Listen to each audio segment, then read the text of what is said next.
Hello everybody, welcome back to the channel. Today I'm going to be teaching you how to color grade unwhite balance footage using Final Cut. So you don't have to download or purchase any other softwares.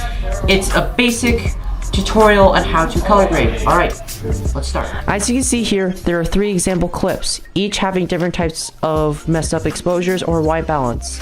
So here's what you're going to do. To start, as you see, I have a new menu right here. How you can open that, you can click Window, go to Workspaces, and click Color Effects.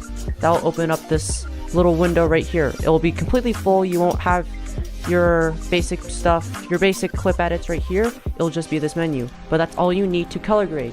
So what you're going to do is you're going to open up your Effects tab and grab Color Board. Or you can click this little icon right here. This will automatically open the color board for you to edit. So as you can see, I have 3 clips, one being blue, one being orange, and one being overexposed. So what we're going to do is we're going to adjust all of these clips so that they look like regular skin tone, regular colors. It's just going to be normal. So let's start with our first clip, our how to use 80s slang. So as you can see here, we have 2 clips, each in different exposures. As you can see, with the RGB parades and our Luma, the blue is very prominent, and same with the greens. So what we're going to do is we're going to adjust to almost lull these to make everything look skin tone and skin color. So what you do is you select your clip, you click your color board, and you go to color. Once you're at color, you can actually start adjusting the colors of the clip. So if I do this, look at that. With just a few minor adjustments, you can already see that we basically have normal skin color. Compare that to the original clip, which is on the right. It's very blue.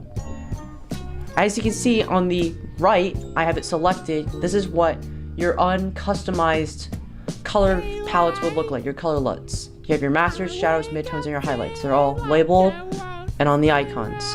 So as you see, this is the unedited, this is the edited cut. As you see, we're losing the blue. We just have regular skin and normal tones. So now let's try the Bob Ross one. As you can see, look at the Luma RGB parades.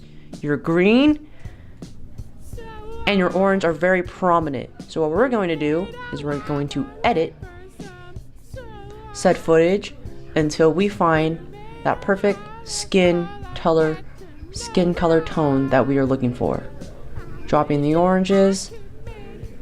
And this is all you need to do. You don't need to do anything else. You can also adjust your saturation to lower colors, but that's pretty much it. You don't need to do anything else than that.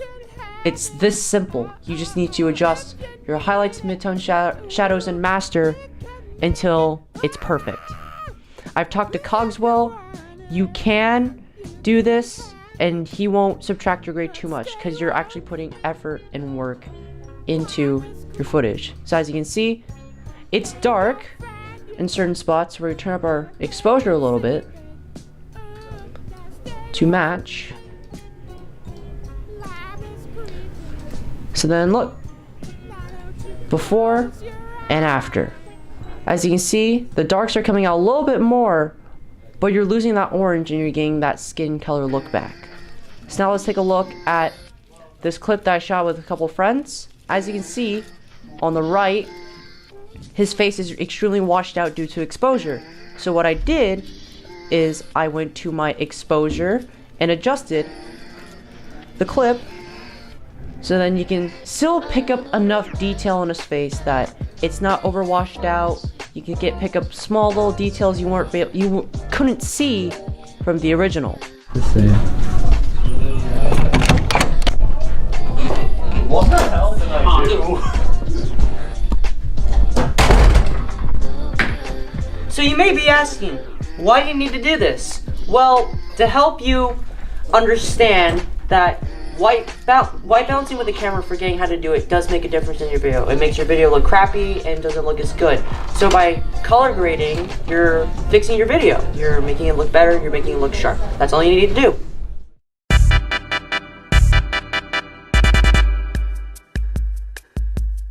Mr. Cogswell, so please tell me, do you approve of this tutorial?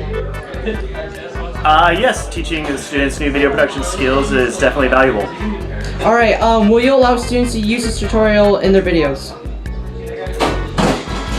To use the tutorial in the videos. Okay, so you're teaching students how to try to correct white balance that wasn't corrected in camera during filming, correct? Yeah, as if like they forgot or they just didn't bother to do it. I mean, I have to be able to catch it, so if it looks so good that I can't tell that you doctored it, then, you know, it'll work. But the idea of my assignments is getting you to be able to white balance using the camera and using the manual settings within the camera. So by going around that and doing it in the computer, you don't really get to exercise those skills, nor do I get to see that you know how to do that. So ideally you're setting white balance in the camera and not in post-production, because even if you do it in post-production, it won't look as good as it is if done while filming. So, yeah, did I answer your question? Yeah, thank you. Cool, no problem. Alright, so what did we learn? We learned that you can use this tutorial, but you have to be very careful on how you do it and make sure your color grading is good. Still, it's a good skill to learn, but you also want to do it if you forget white balancing and if you want to fix your clip as well. That's it. I'll see you guys in the next video. Be sure to like